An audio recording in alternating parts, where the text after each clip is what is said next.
Ele olha nos seus olhos, sorri e fala com calma. Mas por dentro, não sente absolutamente nada. Você pode estar diante de um psicopata e nem perceber. Mas o que torna alguém assim? Frio, calculista, incapaz de remorso? Tudo começa no cérebro. Estudos com ressonância magnética revelam uma verdade perturbadora. O cérebro de um psicopata funciona diferente.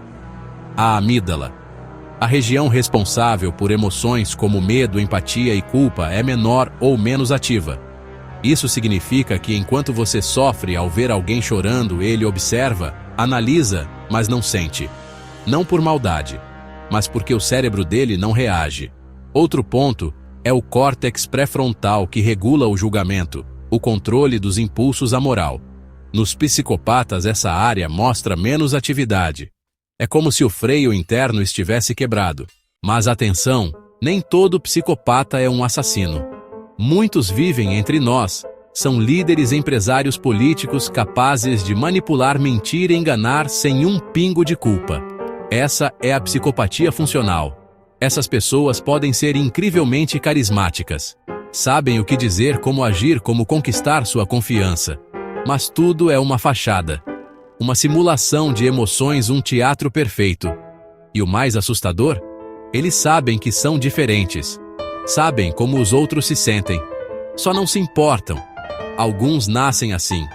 Outros são moldados por traumas profundos, abusos ou rejeição extrema na infância. Mas uma vez que a mente psicopata se forma, não há retorno. Mas existe uma história que mudou para sempre nossa compreensão sobre psicopatia. Em 2005, o neurocientista James Fallon, da Universidade da Califórnia, estava estudando scans cerebrais de assassinos em série, tentando identificar padrões neurológicos que correlacionassem com tendências psicopáticas. Ele tinha milhares de exames PET de murderers, misturados com esquizofrênicos depressivos e cérebros normais. Por coincidência, Fallon também estava fazendo um estudo sobre Alzheimer e tinha scans cerebrais de sua própria família em sua mesa.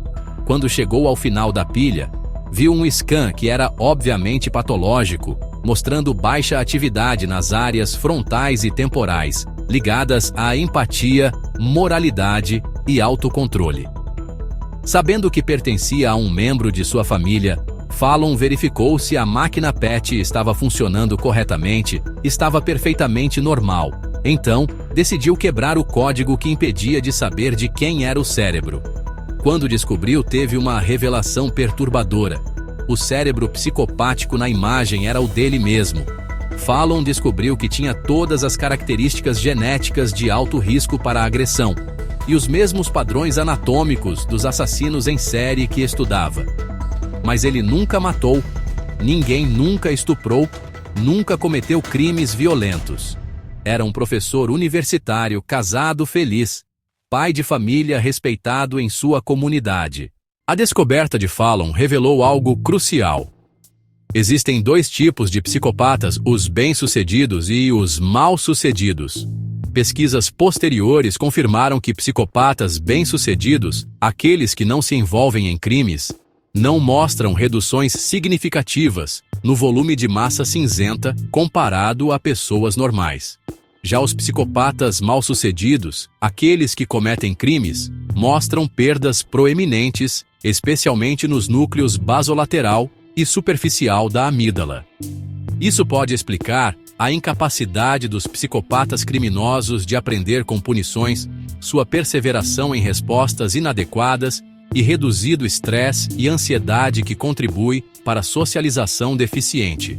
Enquanto os bem-sucedidos conseguem navegar pela sociedade, ocupando posições de liderança, os mal-sucedidos acabam no sistema prisional. E as estatísticas são assombros.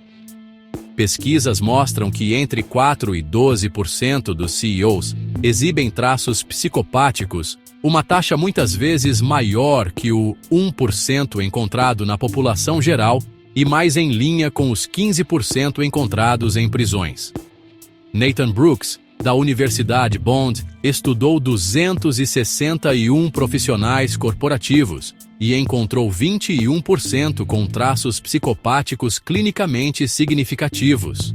Esses psicopatas corporativos prosperam no caos e sabem que outros não, então frequentemente criam caos no trabalho. Como pessoas com traits psicopáticos desejam poder e posições dominantes, eles sobem na hierarquia corporativa usando charme e eloquência para disfarçar sua frieza e comportamento antissocial.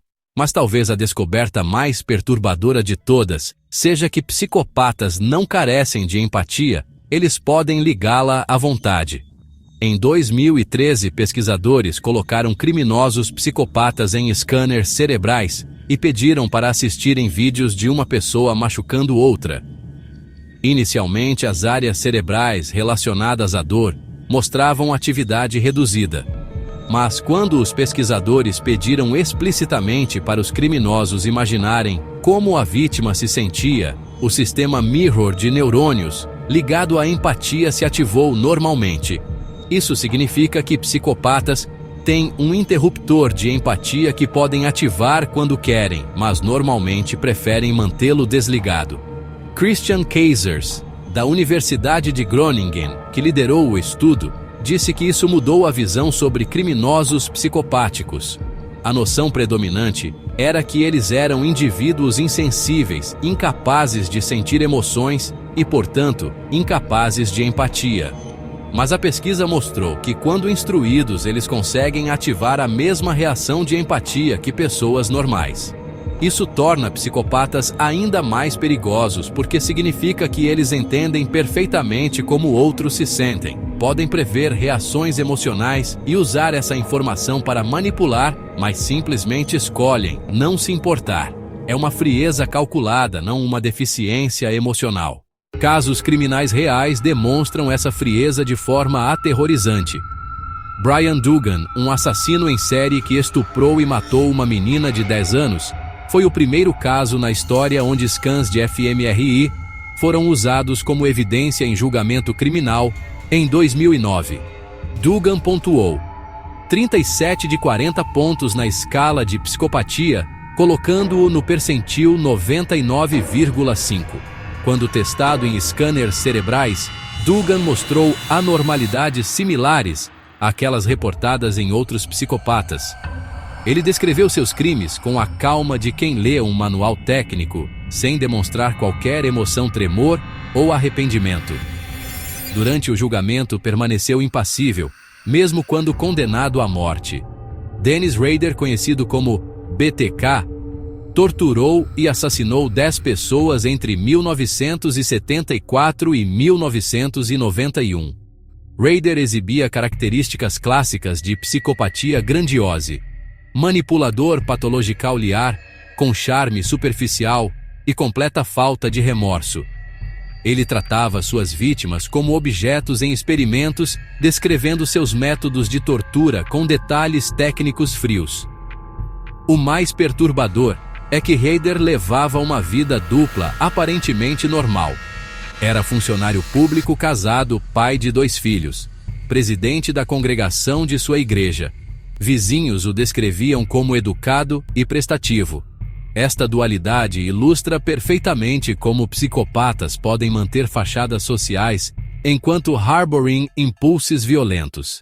Meta-análises recentes de estudos de neuroimagem funcional revelaram que psicopatia está associada à hiperatividade em regiões da rede de modo padrão do cérebro, particularmente no córtex pré-frontal, dorso medial, córtex cingulado posterior e precuneus. Essas são áreas que normalmente se desativam durante tarefas externas focadas. O fato de permanecerem hiperativas em psicopatas pode resultar em competição entre redes de atenção interna e externa, levando a déficits atencionais e falhas no processamento de informações emocionais relevantes. É como se o cérebro psicopático estivesse constantemente em modo autorreferencial, incapaz de se conectar genuinamente com o mundo externo. Estudos com crianças mostraram que traços psicopáticos podem ser identificados precocemente. Crianças com transtorno de conduta e traits callous unemotional mostram respostas cerebrais suprimidas à dor de outros.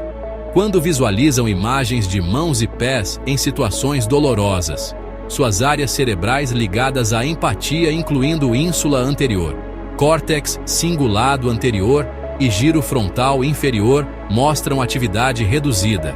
Isso sugere que déficits empáticos fundamentais estão presentes desde cedo no desenvolvimento, possivelmente representando vulnerabilidade para psicopatia na idade adulta. A descoberta é particularmente preocupante porque indica que a janela para a intervenção pode ser muito estreita. E o que acontece se um psicopata comete um crime? Ele pode descrever o ato com calma, como quem lê um manual, sem tremores, sem lágrimas, sem arrependimento, porque para ele a dor do outro não existe. Casos reais mostram isso. Assassinos frios que sorriram no tribunal, mentiram sem piscar, e até disseram: se eu pudesse, faria tudo de novo. Agora responda com sinceridade: você saberia reconhecer um? Se inscreva no canal e prepare-se para o que vem a seguir.